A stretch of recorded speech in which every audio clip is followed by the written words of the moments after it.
के घर जाएंगे कि आपके मुस्लिम आपको मार देंगे, ये वो धर्म संकट में, कोई संकट में नहीं है, इनकी कुर्सी संकट में है। अयोध्या के मंदिर को सपोर्ट करते हैं। आपकी गली मोहल्ले में जितने मंदिर है आप उसमें कितना जाते हो? पहले वहाँ जाइए। राम तो कहीं भी मिल जाएंगे, राम तो दिल में मिल जाएंगे। क्या अयोध्या जाएंगे राम मंदिर की पूजा करने, राम जी की पूजा करने वहाँ जाएंगे? मैं भी हिंदू हूँ, मैं भी मानता हूँ, लेकिन धर्म के नाम पर जब लिमिट से ज़्यादा हो जाए, अति हो रही है, अगर अति हो रही है तो फिर उसका विरोध करना जरूरी है। मैनिफेस्टो तो लगभग 100% इनका फेल हो गया है, 100% फेल हो गया है। जो इन्होंने बोला था ये करेंगे वो करेंगे, फाइनली इनका एक ही फंडा है, इलेक्शन जीतने का। पोलराइजेशन कर दो और इलेक्शन आने से पहले कहीं ना कहीं दंगा हो जाएगा। खबर आने लग जाती है कैराना से पलायन, वहाँ से पलायन, यहाँ से पलायन, और फिर जो है हिंदू वोटर और मुस्लिम वोटर दो जगह डिवाइड हो जाता है। स्पेशली यूपी में हारने का ये भी कारण है कि यहाँ बीएसपी और सपा दो पार्टियाँ हैं, वो मुस्लिम वोटर और Hindu voter specially SC ST वगैरह को वो डिवाइड कर लेती हैं। जो कोर इनका वोटर है, जो धर्म के नाम पे दंगा वगैरह कराता है, वो सीधा इनके पास चला जाता है। और युवाओं के लिए अगर मैं योगी सरकार की बात करूँ तो वो संकट में कुछ नहीं है। अगर 20% युवा भी जाग जाए, जो यूथ है जो स्ट्रगल कर रहा है स्पेशली प्रिपरेशन वगैरह के फेज में, अगर वो युवा अगर जाग जाए तो इनका पत्ता कट जाएगा, सरकार हिल जाएगी। इधर अभी जाटलैंड यहाँ से थोड़ी सी दूर बैठे हैं, ये जाटलैंड इनके हाथ से निकलता दिख रहा है, अभी तो वो इनको मजा चखा देगा। और युवा थोड़ा सा अगर जाग जाए तो इनकी सत्ता निकल जाएगी हाथ से। पर्सनली मुझे अंजना ओम कश्यप और अमीश देवगन और रिपब्लिक का अर्नब गोस्वामी और एक सुधीर चौधरी जीटीवी का, इनका तो कोई न्यूज ही मत देखो, ये न्यूज नहीं दे रहे, प्रोपेगेंडा कर रहे हैं जो छपका।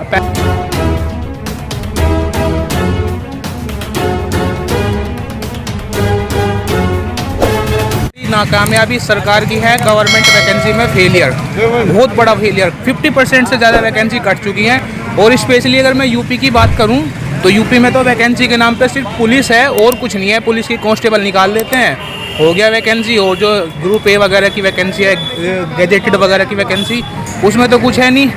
असिस्टेंट इंजीनियर की वैकेंसी निकली थी 250 के अराउंड, और जब फाइनल रिजल्ट आया तो 80 वैकेंसी थी। और अगर आरटीआई का भी जो फंडामेंटल राइट है ना, आरटीआई लगा के आप पता लगा लेते हो कितनी कट ऑफ वगैरह है, वो कट ऑफ वगैरह भी आरटीआई का अधिकारी छीन लिया। बोल दिया कि आप आरटीआई लगा के कट ऑफ नहीं जान सकते। हमारा रिजल्ट आ गया और हमें कट ऑफ भी नहीं पता कितने पे गई, हमारा लिस्ट से नाम गायब। एक तो वैकेंसी फिर गवर्नमेंट बहुत बड़ा फेलियर है ये। और फिर वो आपको तो पता ही है संप्रदाय वगैरह, ये पोलराइजेशन बहुत जबरदस्त हुआ है। थोड़ा बात करूंगा जी, आपका क्या नाम हुआ? मेरा नाम पंकज पारिया। पंकज जी कहाँ तक पढ़े लिखे हैं? मैं ग्रेजुएटेड हूँ, बीटेक इंजीनियर हूँ और यूपीएससी की तैयारी कर रहा हूँ। बीटेक इंजीनियर हूँ। एक हमारे साथी मिले हैं जिनका नाम पंकज है, वो बीटेक इंजीनियर है। मैं इनसे बात कर रहा हूँ। आप पढ़े लिखे हैं, समझदार व्यक्ति, आप बता सकते हैं योगी सरकार जो वादा की थी, क्या वादा पर खड़ी उतर पाई? और युवाओं के लिए, पढ़े लिखे लोगों के लिए कुछ सरकार काम कर रही है कि नहीं? मैनिफेस्टो तो लगभग 100% इनका फेल हो गया है। मैनिफेस्टो 100% फेल हो गया है। जो इन्होंने बोला था ये करेंगे वो करेंगे, फाइनली इनका एक ही फंडा है इलेक्शन जीतने का। पोलराइजेशन कर दो और इलेक्शन आने से पहले कहीं ना कहीं दंगा हो जाएगा।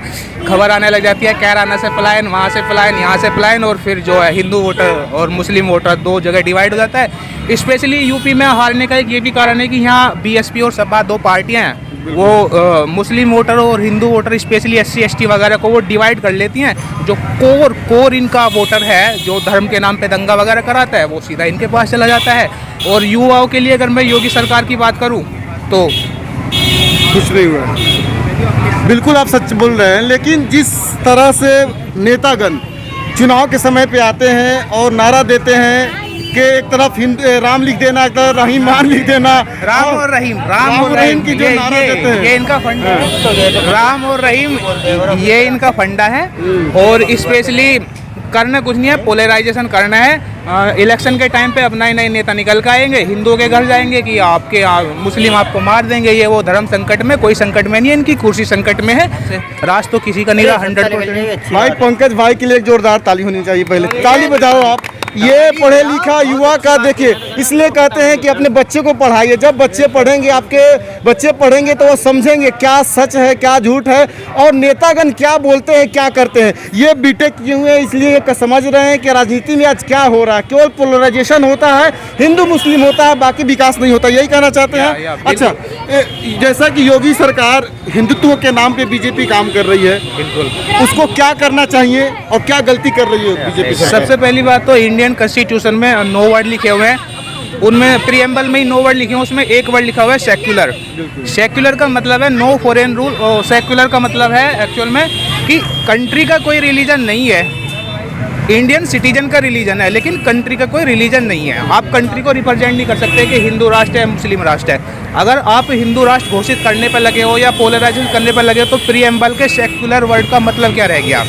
उसका कोई मतलब नहीं रहता। अगर सबका साथ सबका विकास इस पे 50% भी योगी सरकार खरी उतरती तो हमारा वोट योगी सरकार को जाता।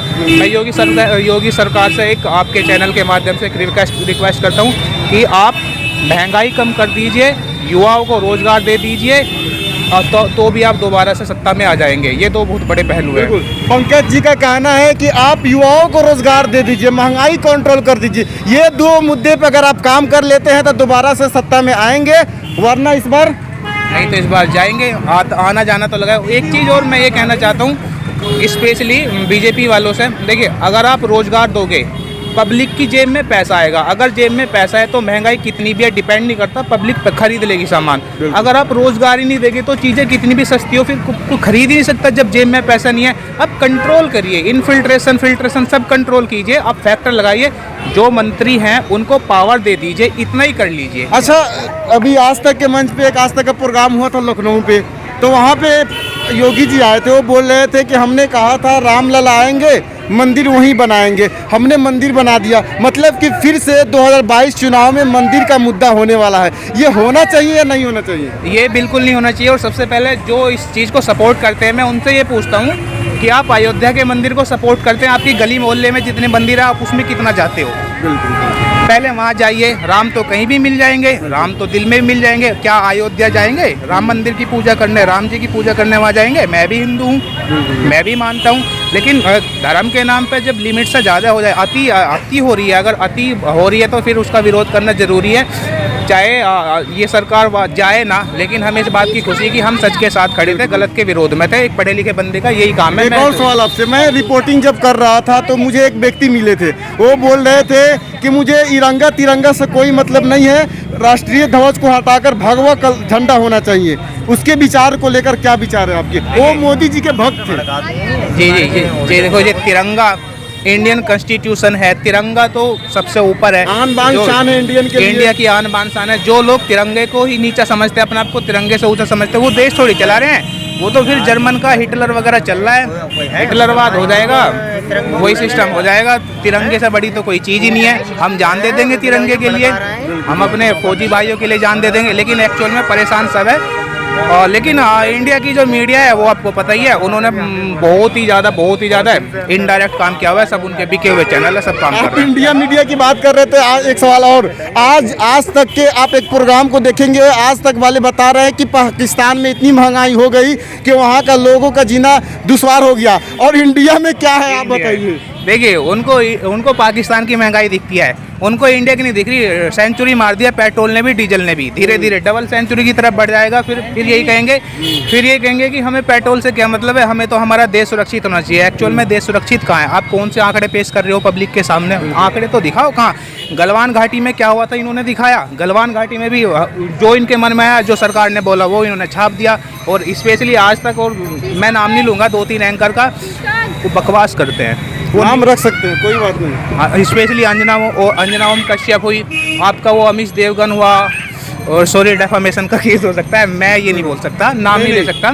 खैर, आपकी विचार है, जैसा कि जो जैसा काम कर रहा है। पर्सनली मुझे अंजना ओम कश्यप और अमीश देवगन और रिपब्लिक का अर्नब गोस्वामी और एक सुधीर चौधरी जीटीवी का, इनका तो कोई न्यूज ही मत देखो। ये न्यूज नहीं दे रहे, प्रोपेगेंडा कर रहे हैं। जो छपका पहला ऐसा होता था कि सरकार गलत करती थी, मीडिया हमको बताती थी, पब्लिक मीडिया करेक्ट करती थी पब्लिक में जो अफवाह उड़ती थी। अब क्या है, मीडिया अफवाह उड़ाती है और पब्लिक सोशल मीडिया पे जाके उसको करेक्ट करती है। अगर ट्विटर वगैरह ना हो तो फिर तो आप समझ लो कि दोबारा से गुलाम हो जाएगा इंडिया।